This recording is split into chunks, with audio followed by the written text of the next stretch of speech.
people are still joining us this afternoon, but if it's all right with you, Amanda and Kimberly, I'll go ahead and kick us off. Absolutely. Awesome. Well, good afternoon, everyone, and welcome back to Grants 101 for Georgia's local officials. A 12-part webinar series brought to you by GMA and the Georgia Association of Regional Commissions. I'm Claire Chan with the Georgia Municipal Association. We're delighted to have you all today. Before we begin today's event, a couple of housekeeping reminders. You are participating in this webinar in listen-only mode, so we encourage you to use the chat as well as the Q&A functions in Zoom at the bottom of your Zoom window. If you would like to submit a question for either of our presenters, just click on the Q&A button. If you'd like to add a comment, please use the chat button. Materials from today's webinar and past webinars will be posted in the chat throughout the webinar, and you will also receive a follow-up email with the materials and more information. I do want to go ahead and pass it off to Amanda and Kimberly, but before I do, just want to say a quick word about, just to show our gratitude to Amanda and Kimberly for bringing their expertise to our members and the wider local government community here in Georgia. As many of you know, if you've been on these webinars before, their slides are useful material, but the value in them being here is really the information that they share in these webinars. So we're just grateful to have both of you here and back again, and to learn about sustainability as it relates to grants. So without further ado, I'll pass it off to Amanda and Kimberly for another Grants 101 webinar. Take it away. Thank you, Claire. That's so sweet. That made my little Grinch heart grow, just like in the cartoon. That was very kind. I know. So this is Kimberly, and you're not seeing me today because I'm traveling. I need to take care of some family things. But I'm here and Amanda's here, and we are ready to talk about sustainability. And Amanda, I interrupted you. Oh, no, I was interrupting you, but I just want to let you know, it had nothing to do with sustainability, but since I think our very first webinar was about the bipartisan infrastructure law, and one of the things we talked about during that webinar was that part of the Justice 40, where 40% of your service area had to include the disadvantaged communities and things like that. And we were talking about how it was based on 2010 data from the Census Bureau. If you hadn't heard yet, I wanted you to know they finally updated that to 2020 data. So if you're working on a new grant, know that they're finally have caught up and are using 2020 census data. So if you've done some grants in the past, it could be one of those things where you didn't have a lot of tracks before that applied, but maybe now you do, that things have changed, or it could have gone the other direction, or it could have stayed the same, just depending on the growth in your community. So just know that they're finally using 2020 census data, so that may affect where and how you can do your project. So just wanted to give that heads up. I just dropped a little explanation of that in the chat too, that if you're working on that, just know. And super quickly, it could be that there is even more need in your community, or it could be that you are in an area that is now prospering versus what happened in 2010. And the biggest picture of all is that if you do fall into that category and you can no longer demonstrate that need, that's actually a good thing overall, even if you're no longer qualified for that Justice 40 initiative. So anyway, that was just sort of our breaking news segment. So we wanted to let you know. So sort of taking a step back from breaking news, today we wanted to discuss things that have to do with sustainability in terms of grant seeking. And obviously we're gonna go through, we're gonna define it, we're gonna talk about it. Amanda's got some really great stories today. I'm serving more in a color commentary capacity, I think, and I'm okay with that. But also, I need to apologize in advance. I thought getting a sinus infection would be a great way to kick off the holidays. So if I sound a little like Elmer Fudd or something, just know that I'm feeling good. I sound worse than I feel, and we're just going to move forward. So here we are. Amanda and I have been doing this for a long time, and this meaning looking for grants, finding grants, being successful with grants and fundraising. We founded a podcast in 2018 called Fundraising Heyday with more than 100 episodes. We often include those at the end. It's for free if you want to access that. If you like the way we are when we teach, that's how we are in the podcast. We're both grant professionals certified. Together, we've trained more than 20,000 students and counting in grants, and we've served in leadership positions. Just, we want to help. If we can save you time and heartbreak in filling out grants, we're here for you. The house rules are as they always have been for this series. If you're new to the series, just know that chat is a great place to share comments about what's being said. If we talk about something where you have a specific question, Q&A is going to be your best bet. And you'll find all of that down at the bottom of your screen. Chat and Q&A are right beside each other. Pardon me. And you'll get the slides and handouts. So again, we're talking about sustainability today. My experience with sustainability when I first started writing grants was, oh my Lord, they're asking me a question about sustainability. I'm going to have to answer that question. As I grew in my career, I realized that answering the question with, we will continue to look for more grants, is not going to score super high, right? It's not going to give you that competitive edge to secure grants. But more importantly, I think it holds up a way to look at the grant proposals overall as tools, as ways to propel your municipality toward looking at longer range planning and things that I know it's hard to talk about when you feel like you're under the gun every day.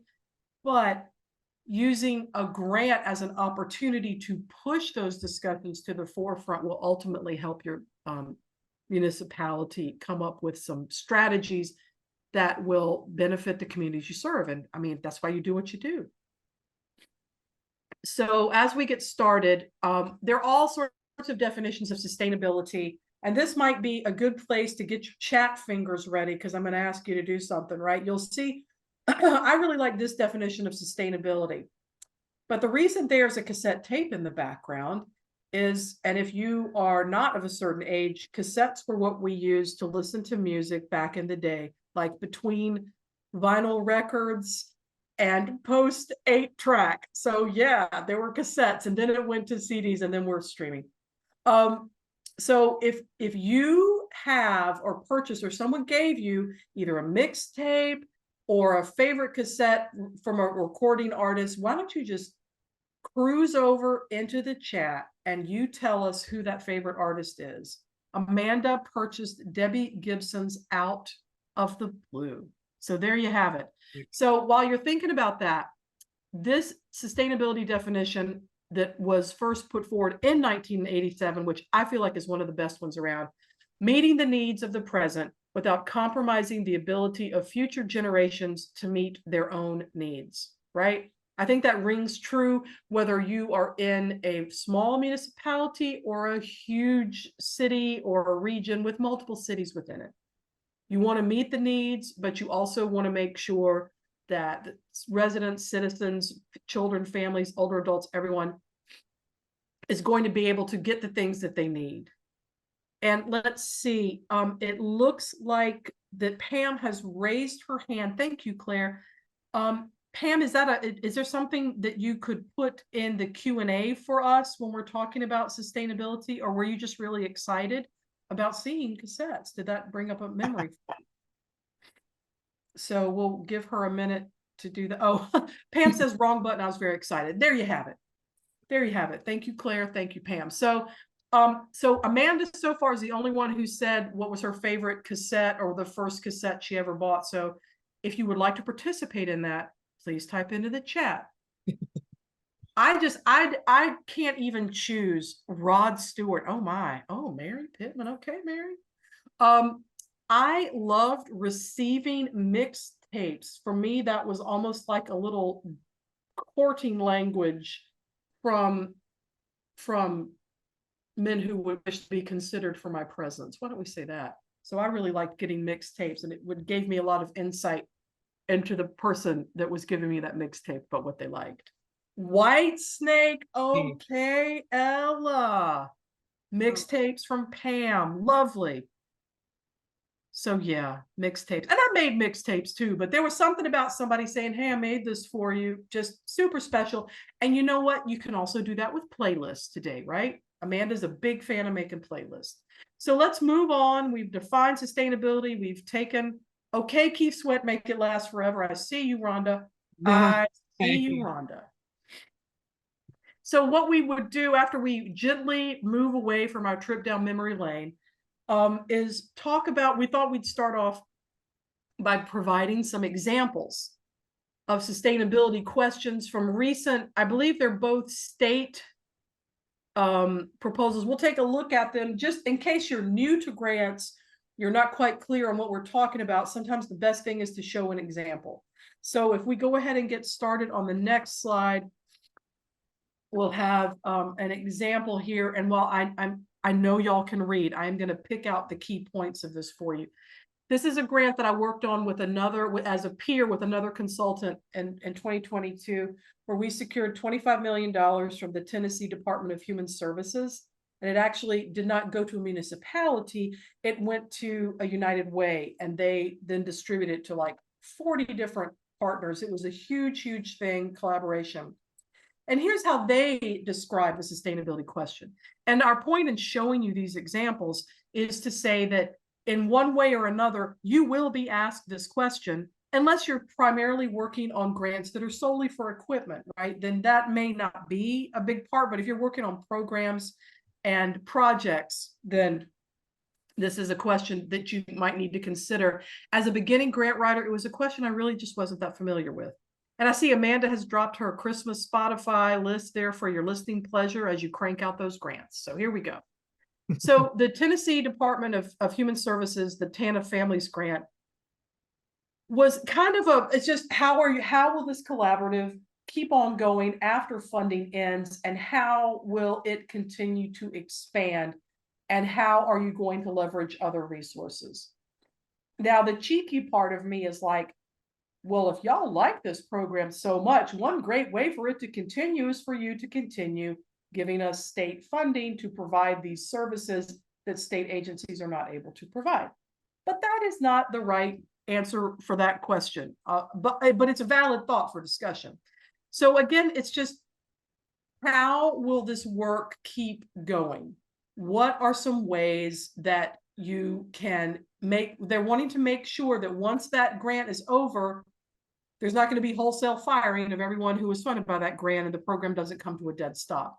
So I get it, but I also think it points out maybe some flaws in the way that money is distributed. But because we're talking today about how to answer that question and how to use grants to develop sustainability, I'll just leave my preaching to the side and we'll keep on going to the next example. Amanda, did you want to talk about that one? I can do that one. Georgia one. Yeah, so this is from the Georgia Governor's Office of Highway Safety, their innovative grant RFP. That's a recent application, and they give you it's kind of for detailed information, you have to complete all of these sections. And there was lots of sections that talked about need statement and goals and objectives and all that good stuff. But the section that was revolving around sustainability they called it self-sufficiency. And so they want you to address that you have a plan of action that explains how the activities will be continued after federal funds are no longer available. So basically, this is where you get to tell them, okay, once the grant's over, here's all the things we're going to do to keep this fabulous and wonderful program going. Which is really what the rest of these slides are going to be talking about, how you can answer that question, but also how you can think as an organization. We have to answer that question a lot in grant applications, but you want to be better than just quickly throwing an answer together in a grant. What you really want to be able to do is really think through, how can my organization as a whole continue to sustain all of our good works? And so building that overall sustainability plan makes it so much easier to answer this question, because you can say, hey, we've actually thought this through, and here's all the many different ways that we diversify funding so that we can be sustainable in all the things we do, right? So we're just going to keep plugging along. So the 5 ways that you can diversify your fundraising, got the list right here. So we're just going to keep on going and go through all of these sections. And some of these things you might be like, yep, we already do that. know all about it. There may be some other things you hadn't thought about before. There also may be some things that you're like, yeah, we do that, but you realize there may be ways you can do it even better. And so that's why we're going to go through. Whoop, I went one slide too far. So first one is money, right? That's the easy way to answer these questions. All right, we're gonna find money from different sources so that we can pay for our programming. And grants is certainly one aspect of how your organizations raise money, but it is just that. It is one aspect. You should really think about the multitude of ways that you can use to pay for the things that your city or county is doing.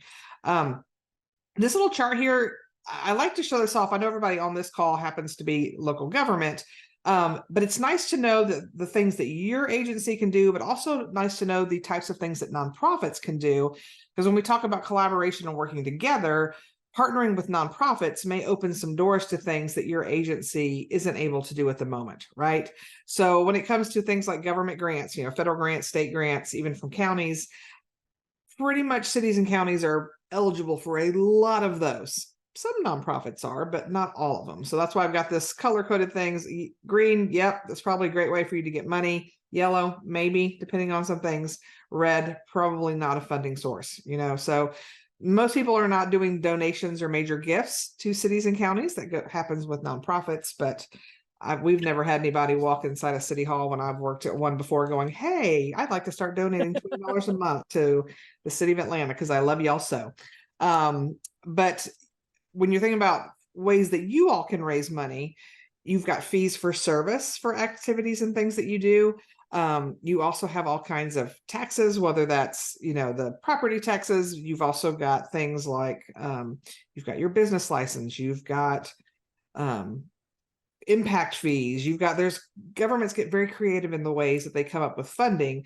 And so when you're thinking about grants, if you've got a program that dovetails nicely into maybe a funding revenue source, that may be one of the ways you can answer it. Like, hey, once we get the bulk of the equipment purchase that we need, then maybe you can use some of these other fees to help pay for those things, right? So like a lot of times I would talk about, like if I was doing a huge trail grant, I would talk about, hey, yes, we're asking you for $1 million to build this trail system, but once it's built, I don't need another $1 million next year to keep it going. Instead, I'm going to use the line item in our Parks and Rec budget that's for maintenance for all of our parks. So if we need maintenance on here, we can do that. Also, we have this many staff members who part of their job is to maintain the parks and the trails that we already have. And so those people are going to be going to it. So there's ways to, and if you do need to make additions, you may talk about like, hey, this trail is a part of this park. And this park includes, we have baseball and we have this and we have this, and kids pay fees to be able to play these sports. And so we use those fees to help maintain our park. And that will include the use of this trail, right? So there's ways you can talk about the different funding you have already in place that will help pay for the things long after the grant is over. Okay. Now, of course, we're here. Grants are obviously important to us since we're on this call today. So I wanted to give you an idea of how much money is coming into the state of Georgia when it comes to federal sources. So if you've never played around on this website before, it's usaspending.gov. And Kimberly, if you want to throw that in the chat so if everybody wants the direct link. This was started back in, I think 2008 or 9 is when they first had this website go live. And the idea was they wanted to make it very transparent where all of our federal dollars are going. And so you can go jump on this website, you can take a look, you can play around, you can see where the federal government is spending their money, but you can also look at different agencies and you can look by state. So in fiscal year 2023, which that would have been from October 1st of 2022 through September 30th of 2023. So that fiscal year just recently wrapped for the federal government. There was $91.4 billion in federal funding that came into the state of Georgia. Now, they weren't all grants. You can see there about $24.6 billion came from grants, but there's also things like contracts and loans and financial assistance. And we're talking Social Security and different things like that are all happening here. You can also look up, they have a great top 5 list to see where things are going. And so the counties that receive the most aid, probably not a shock to anybody to seeing. You've got 4 of the large counties here, right here in Metro Atlanta. So right here, this is where I am, but then also Chatham County down there where Savannah is. And so that's typically, if you look from state to state, wherever the most people are, that's usually where the most federal aid is going. So if you happen to work in one of those counties, that's where your city or your county is, that's good for you.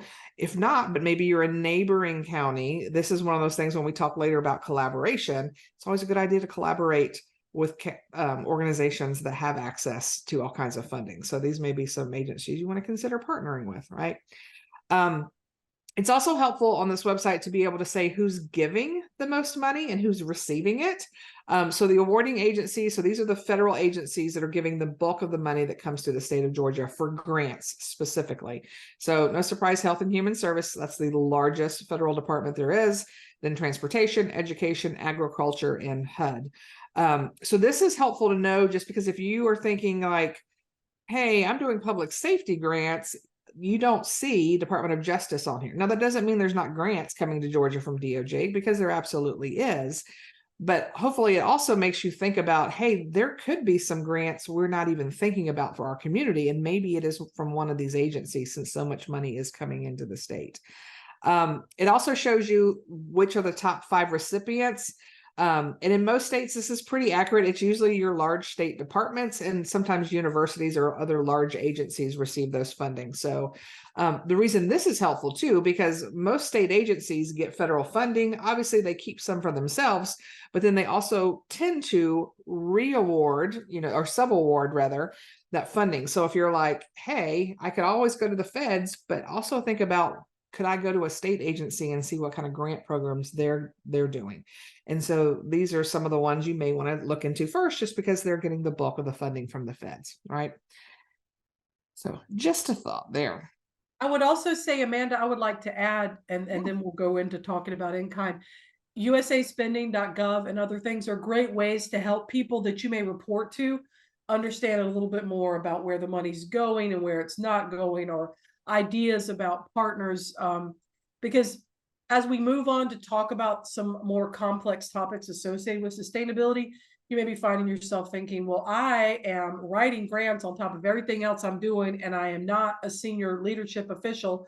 What role could I play in this? And again, I would bring it back to education and explaining to folks, educating up, if you will, about how grants work and how your municipality can best place itself to be competitive. So don't rule that out. It is a skill, and it is a learned skill that I acquired through many years of talking to board members and department directors and presidents and executive directors and vice presidents, and sort of finding my voice and being able to explain, yes, you hired me to raise grants, but we all need to work together to understand how they work, what is realistic, and how we can explain how our agency or organization is best positioned for sustainability. Yep. So Amanda covered point 1, which is of course money.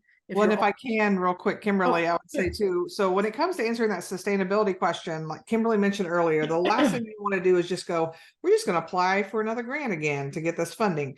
Now, are you going to do that? Heck yeah. If I could get a program funded for 20 years on a grant, even if it's the same grant, I'm going to keep applying. And if they're going to keep funding me, awesome.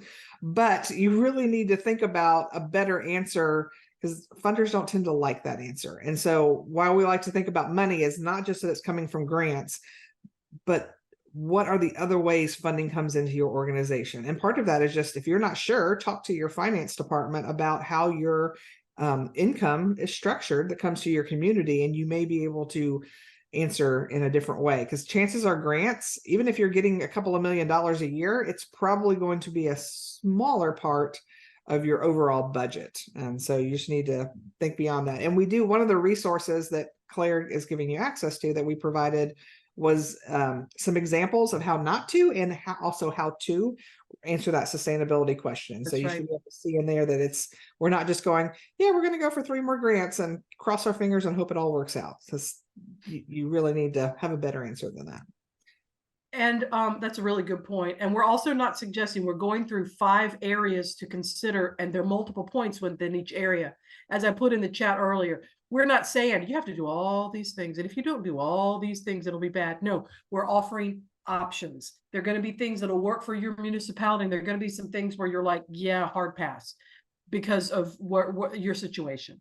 So Amanda walked you through sort of talking about money, revenue as part of the sustainability plan, which is very important. But not only in nonprofits, but also in local government agencies and departments,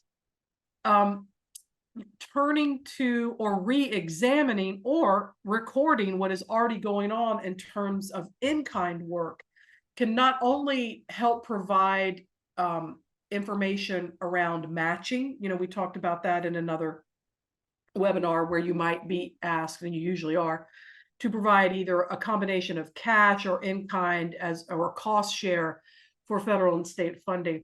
But things to consider that can also just be a part of your overall sustainability, whether you're answering the sustainability question on a grant or moving forward from that into a broader view, is looking at, do you have volunteers? Do you have volunteers that come in through maybe your Parks and Rec department, or volunteers that are associated with first responder educational activities, or just other volunteers where it's germane what they're doing, and you may or may not be capturing the monetary value of what they are doing for your municipality. And that monetary value could be used in one of two ways once you calculate it. It could be used as part of your cost share or match if it is allowed by the individual application. I want to be very clear on that. Each application, even from the same agency, could have different requirements. But you may be thinking, okay, but what does that have to do with overall sustainability? If you are able to maintain your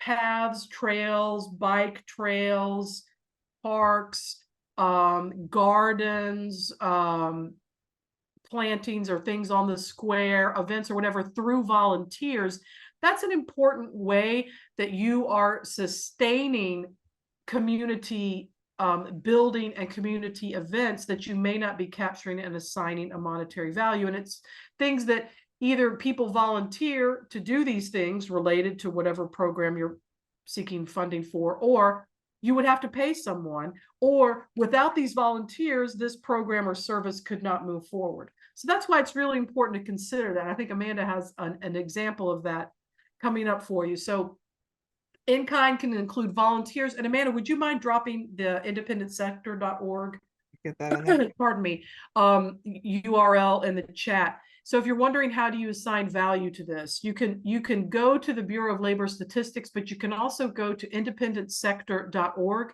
And Amanda put the link in there where you can, if you're keeping track of your volunteer hours, you can look at by state. You can look at what's the average per hour for just basic volunteering. We're not talking about dentists and doctors who come in and offer their services for free in your community health center. We're talking about people who are volunteering in different and sort of they call it unskilled labor. I think it takes skill to maintain things and do things, but it's sort of a one size fits all rate that varies from state to state.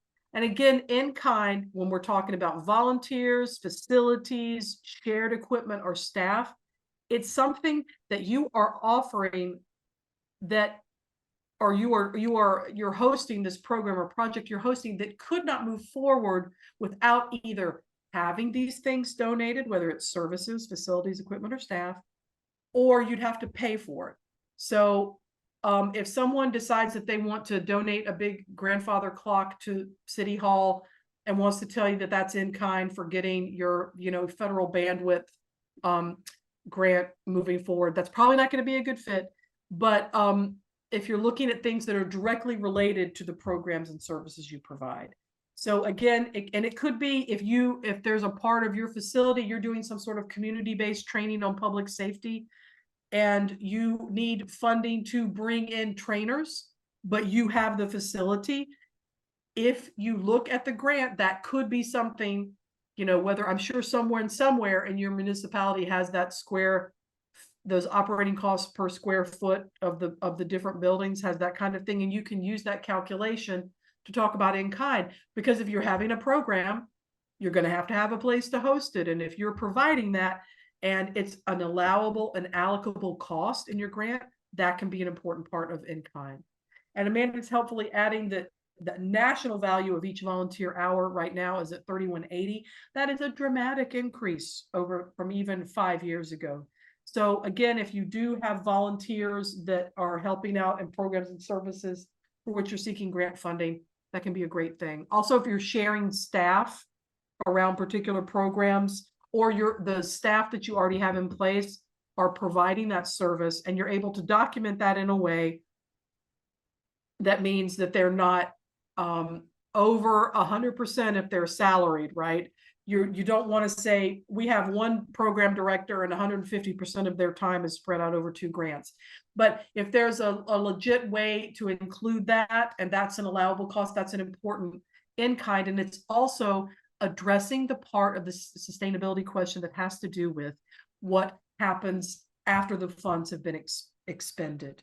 So if we go to the next slide, you'll see how that can really come into play as you're answering the sustainability question. Let's say you're seeking money for training around community education for first responders, or community policing. It could be any number of things, or health related things, or weatherproofing, energy saving kinds of things, whatever it is you're doing. If they're having, if there's a need to certify employees or staff to carry out the program, that is a part of your sustainability answer. It may not be the major part, but if you're saying we're asking for, and I'll just pull a number out of the sky, we're asking for, $40,000 in travel and training costs associated with this program. And then following that, in year 3, we will have trained 20 people and they will form the basis of this training in the future. And their salaries are already will already be in our budget. So that is a sustainable thing. We're building in sustainability through professional development. Another way to talk about building capacity and diminishing expenses is to talk about, we anticipate our tax base will increase by X, and we will then be able to fold in the ongoing costs. Say you're getting a big piece of equipment or 2, you're going to be able to build in the maintenance of those pieces of equipment through your expanded budget. Another way to talk about it, and I know this can be, I'm getting into all sorts of the weeds and thorny things here, is around having reserves. If there is, in some places, it might be called a rainy day fund. And I know that this can be, especially for municipalities, this can be a touchy topic around elected officials versus staff, but there is nothing wrong with being able to demonstrate that you do have some sort of reasonable rainy day fund set aside. And it's actually just a good way to do business. Of course, that depends on the needs of your municipality, so I can't begin to dictate how that would look. But from a funding perspective, knowing that you have that rainy day fund as a grant reviewer, that's going to let me know, okay, they're going to be able to manage this beyond the grant because they have things in place to weather some of the storms. And my goodness, we've seen a lot since 2020. So just want to put that out there. Amanda, did you have a related story to share here? Well, rather than a story, I would say here, I will tell you, when I first started writing grants, I thought, okay, for a funder to want to fund us, we're going to have to sound as poor and pitiful and helpless as all possible for them to think, okay, yeah, we'll step in and save the day. So I never wanted to talk about, hey, we've got this great staff who we can do this. Hey, we have a reserve fund of this. Hey, we've got these resources. Because I thought if I tell them all that, they'll be like, well, why are you asking me for money? You can do it yourself. When the reality is, most funders, they want to know that you have gotten grants before, that you're good with your own money. It's kind of like your credit score, right? The higher your credit score, the more likely you are to get a loan, right? And if you need a loan, but your credit score is low, you're probably not going to get one. So it's one of those things where it is a good idea to talk about, hey, we do have a maintenance fund. Hey, we do have staffing that can keep this going. Hey, we do have 100 volunteers who help us every, each donate at least 10 hours a year towards this program, kind of a thing. You want to be talking about, we have all these things lined up in place, because that reassures the funder that, okay, if we give them this money, they're going to do well with it.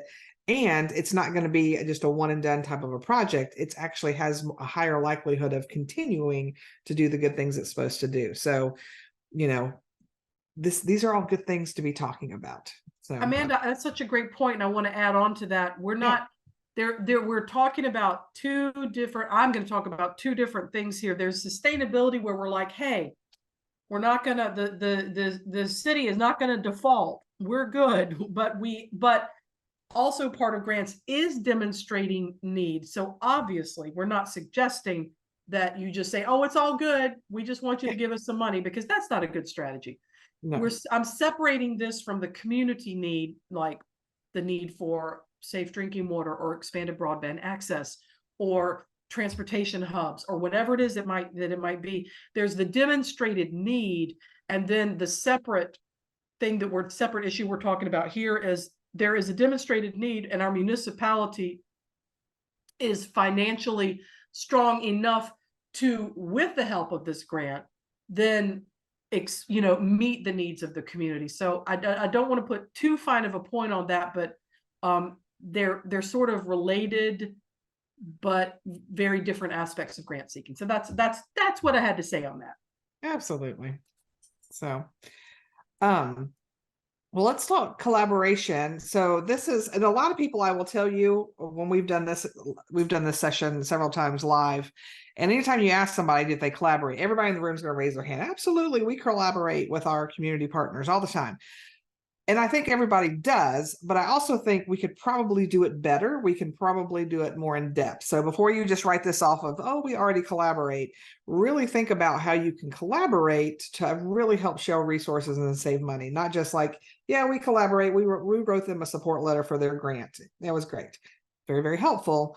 But we're talking about diving a little bit deeper than that. So we've got a couple of examples here.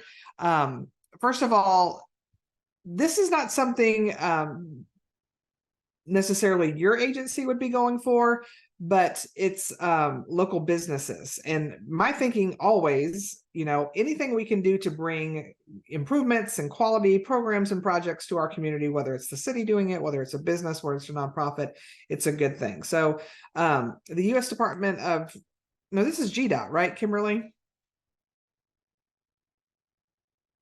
Is Kimberly still with me? I'm here. I decided to mute myself because I didn't think people need to hear me sneeze. That is correct. It is state of Georgia. Okay, so these public-private partnerships, it's a contractual agreement between a public agency and a private entity that allows for a delivery of products. And so oftentimes it's Georgia Department of Transportation partnering with local businesses. So this is a great collaboration. And can I hop in for a second, Amanda? Yes. I'm sorry. The definition itself, I took from the US DOT, just the definition, but we do have information as Amanda's getting into about Georgia based. So let me clarify. I just gave you all a little citation at the bottom of that slide. Yep. In the resources guide there is a link to this agency. So it's one of those things that you could look at and see there may be some businesses in your community that the collaboration may be, hey, we've heard about this thing. We think it'd be really good. It'd benefit you, it'd benefit us. And you can certainly add your expertise and advice and information. But the actual collaboration would be between Georgia Department of Transportation and that business. But it could be one way that you could help bring needed improvements to your community, even though it may not be going directly through your organization. But just think about all the ways that you can collaborate with other local governments, nonprofit agencies, different foundations. And I've got a couple examples here, including some personal examples. So I'll start with fiscal agents. When I worked for the city of Alpharetta, our Parks and Rec department had a summer camp program called Camp Happy Hearts. That was a summer camp for children with disabilities.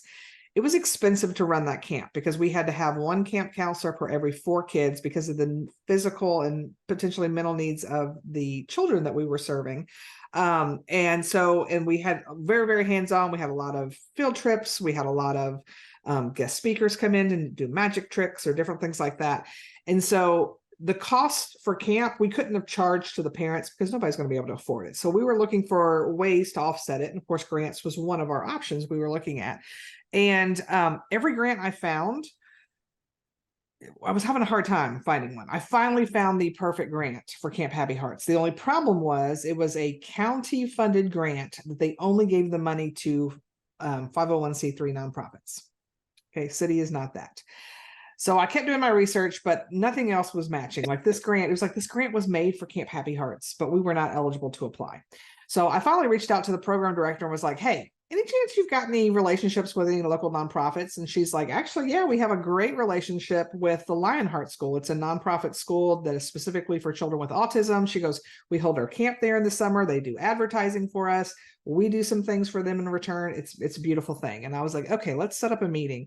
And so I went and proposed to them. I was like, hey, I'd really like to go for this grant. We can't, but guess what? You can.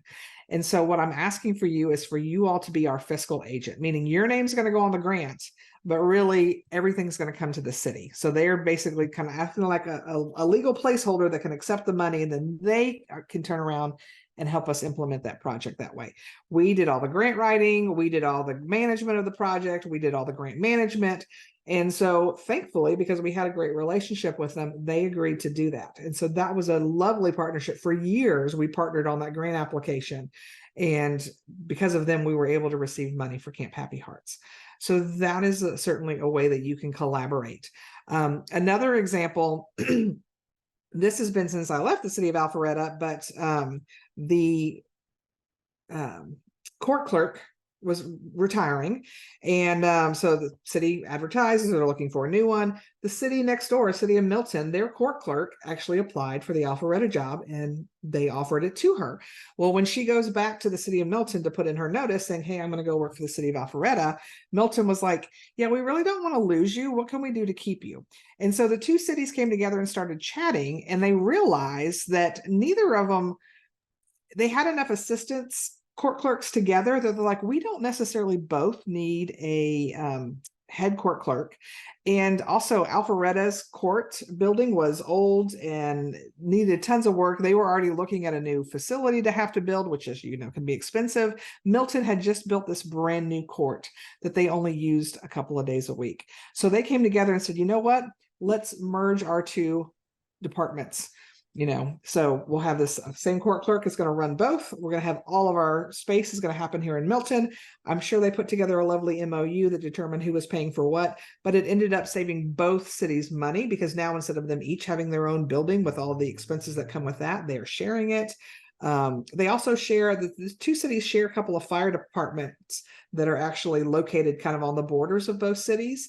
So rather than them each building their own, they just share one. So there's lots of ways that you can partner. And again, that's not grant related, but if I'm writing a grant, maybe for a court system, and I have to talk about sustainability, I can talk about actually this past year, we have saved our city X amount of dollars because we have collaborated with this neighboring city. And now we can use that money to help sustain our court programs, right? So just tons of ways that you can use collaboration to help save you money, to help show sustainability. And there's an article link here. It's also in the resources page, but this is a Georgia Smart Communities Challenge. There's a organization that's tied to Georgia Tech that really tries to bring together different nonprofits, businesses, and public agencies to come together and solve some real world problems. So don't be afraid to think outside the box about ways that you can collaborate. Because again, it's not like everything has to be quite so. There's just tons of things that you could start thinking about, ways you can share and work together on things. Hey, Amanda, can we go back and talk just a minute about foundations? Absolutely. Yes, good point. So a lot of public agencies like cities and counties, school systems even are realizing that they have it can be very hard for you to have access to private funding. I'm talking foundations and corporations that do grants. And so more and more agencies are starting to create their own nonprofit agency or their own foundation. A lot of police departments, I know the city of Atlanta has the Atlanta Police Foundation, right? And so by having that foundation, it's a separate entity, but it serves the same purpose as the Atlanta Police Department. So they're able to go, they can do fundraising that's tax deductible. So people may want to give to that. They can do events, also tax deductible. And then they can also go for of that private funding that the police department may not be eligible for because they wouldn't be an eligible recipient, right? I know there's a city near me that they actually, it wasn't for their police department. A bunch of citizens were involved in planning the green space plan for the city to figure out where trails and parks and everything are going to go. And that citizen group was so excited, they didn't want their involvement to stop. They created what they call the Green Space Alliance, and it's a nonprofit foundation that their whole goal is to help raise money to implement the green space plan of that city. That's what their mission is. So lots of different ways to set up foundations to support city work. Now, please don't run back to your bosses and go, I've solved all of our problems. We're going to create a foundation and we're just going to, the money's going to come rolling in, because a foundation is a nonprofit, right? And it's an organization that takes a lot of time and effort and work, right? You've got to have a board, you've got to have a budget, you've got to file tax forms, you would probably have to get an attorney involved at some point. It is a whole lot of work, but it is something to consider if you've got a group of citizens who are really interested in supporting your community and are wanting to know how they can help. And that may open up access to funding. When I worked for the city of Alpharetta, a bunch of businessmen and women had created the Alpharetta Public Safety Foundation. And so occasionally I would write grants through them to be able to access some funding that the police department was not an eligible recipient for. So anything else I left off, Kimberly? You've worked for a lot more nonprofits than me. I would just say, I put this in that you made great points, and I just put in the comments too, as Amanda said, this isn't like the silver bullet solution.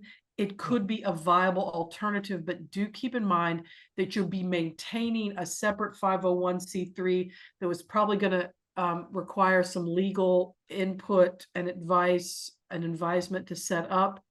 And there's some significant administration burden. So if you were trying to raise $10,000 for your local library or school, or you were trying to get a grant from Firehouse, Firehouse Subs, that's a bad example because they give to first responders, but another grant that would support could support your government agency or a program, like Amanda said, you need to do a cost benefits analysis of, hey, all the expenses and time it's going to take.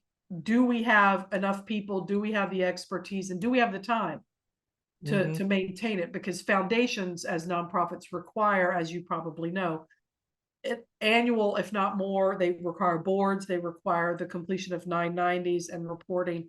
So just keep that in mind. It can work, but it takes work to make it work. Yep. So if you're wrong, this is item number 4, redesigning operations. This is one that can be very painful to talk about. Most people don't want to talk about it. So, and I'm not saying as the grant person, you're going to be able to come in and wave your magic wand and make it happen.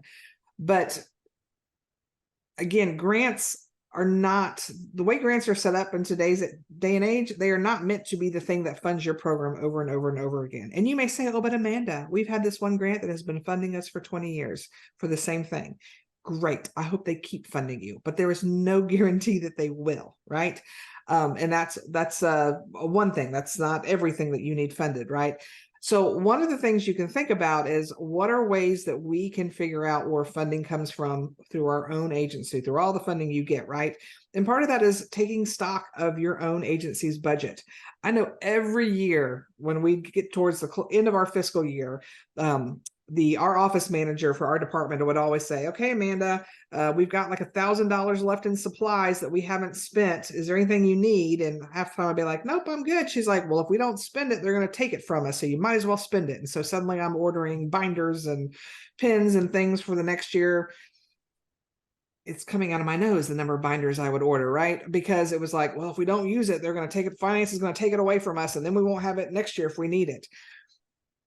I get that feeling of we've got to keep our money, but at the same time, I think you can really look at your budget and figure out, do we really need that much in supplies? Maybe one year you will, but it doesn't mean you need it year after year. And are there other things in your budget that it's just always been there and people always spend it just because it's there? Or there's some funding that maybe you can think about, hey, maybe this could go to the maintenance of these programs that we're doing, or maybe this can go towards this. We've got a grant that's funding a salary, and this position is not going to be grant funded forever. Can we start cobbling together some money from here, here, and here, and here in our budget, so that we can keep this person, so they can keep this program going? So this is something that it would be tough discussions. I'm not saying as the grant person you can make it happen, but it certainly is a way that you can consider to figuring out some extra money for sustainability. I think, Amanda, you're absolutely right. I think instead of you, the employee, going, hey, I've got all these plans to cut all this money. Yeah. No, it's you going, there grants are going to be requiring this matching fund or this kind of thing.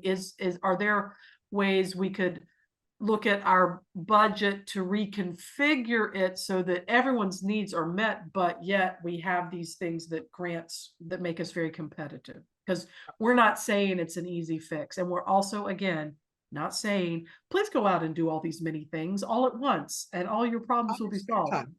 That would not be it. A final thing to consider in our list of 5 for today is looking at alternative sources of revenue. And again, this may or may not be the thing that speaks to you as you're listening today, but it could be something in the future. Or you could take a look at some of the things we've talked about. And it's like, wow, we're already doing some of this. Let me document. So when you're looking at alternative sources of revenue, and again, when you're answering the sustainability question, I'll use my own work experience as a background to illustrate the point. Although this happened at a nonprofit, you'll see what I'm trying to get at here. For about 5 years, I was the development director at a nonprofit in Atlanta that was on historical gardens. Historical gardens were a part of the grounds. It was a long legacy thing, how this nonprofit came to be. But the point is, we were able to use the historic garden and grounds as a venue rental, primarily weddings and things like that, and memorial services and things like that. We were able to use that to generate revenue. Obviously, there were lots of costs involved. There's security and many different and staff and maintenance and all these different kinds of things. But my point is, in almost every grant where there was an extended sustainability question, I would talk about, revenue generated, net revenue generated by rentals of our historic gardens equals X amount a year. And that is designated for what this was children's programs and services. So while historic gardens had nothing to do with what we were doing per se, we were able to use the land associated with the nonprofit as an alternative source of revenue. I also learned that I really don't ever want to manage a wedding venue. I had great people who worked for me, but there were a lot of things. It was fraught, but it was a great way. In all seriousness, it was a great way to provide revenue, which I would address in the sustainability, because that is a part. It's like, hey, foundation or state agency XYZ, we're asking you for this money, but one way that we sustain our municipality is through, renting this park or this section of this park for special events, or renting this meeting room or what have you. Just want to suggest some things. Also, alternative sources of revenue could include trading out services. I'll just refer to Amanda's great example of the city clerk, sort of full-time city clerk position, but shared between 2 municipalities because they both agreed that was a great way to handle it.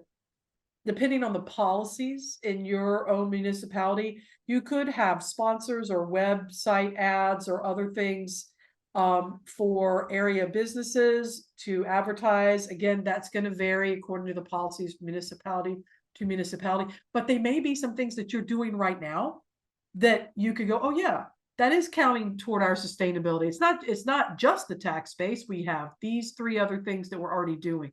Just want to help you think that through. And again, as I started out with the renting facility space, that could be a way to bring in revenue, and also an add-in for that sustainability question, because you're talking about overall sustainability. You can talk about your overall municipality sustainability while you're answering that question. It doesn't all have to be related to strictly the program or project for which you're seeking funding. Amanda, do you have anything to add to that, or? Yeah.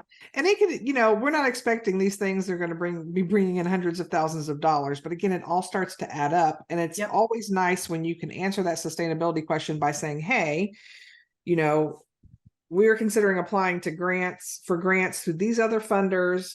We also have a collaboration with this agency that saves us this amount of money every year. And, like Kimberly said, we rent out this facility space because a lot, especially in smaller communities, a lot of cities and counties, your government agencies, you tend to have like a community room, or you've got where your board meets, that may be one of the few places in a community that people can rent out, or you've got gazebos in your parks that people like to rent out. But just by showing, even though again, doesn't have to be tons of money, but you're showing, hey, we have funding coming in from various sources. So if one dries up, it's not like we're like, oh, now we have no more money. Exactly. Yeah. And so in the 4 minutes that we have left before the top of the hour, is this something we could talk about all day long? And in fact, we have in trainings with other agencies. But the purposes of this and other webinars in this series is to give you an overview or a review of key topics. So if you're thinking, I want to find out more about this, we've provided a list of our podcast episodes that talk about things like collaboration and sustainability and ways to help sort of prioritize in a systematic way grant seeking. And we also have that Claire is going to distribute to you as well as the recording. We have a resource guide with some of those links, particularly the P3 links and other things we talked about earlier, to provide some talking points. And if you have questions, you can always find us here on this last slide. We'd love to hear from you. Oh, So we we'll have turn 3 it over to minutes. Claire. We're happy to answer questions. Yep. They're a quiet crew today, but we're happy to answer. We have a couple of minutes left, and we're happy to answer any questions if you want to drop them in the chat. And then we'll be back in January to continue our series. Yes, I was just gonna say, this is the last Grants 101 webinar of 2023. I think we have 3 more that we're bringing to you in 2024. So we appreciate everyone for their attendance and their engagement if you've been attending since August. Again, you will be, as someone who registered for this webinar, you'll receive a follow-up email with links to a recording from today's webinar, as well as the slides and additional resources. So I will drop a link in the chat to where you can register for our next session when we start back up January 11th. So Claire, I don't see any questions in the chat or in the in the Q&A. So you know what? Happy holidays. Here's a gift of an extra minute in your day. How does that sound? Thanks so much, and happy holidays, happy new year. We look forward to seeing you in the new year. You're welcome, Henry. Thank you. Kimberly, as always. Good to see you, Claire. Happy holidays, Thanks. everyone. Take care. Bye. Bye.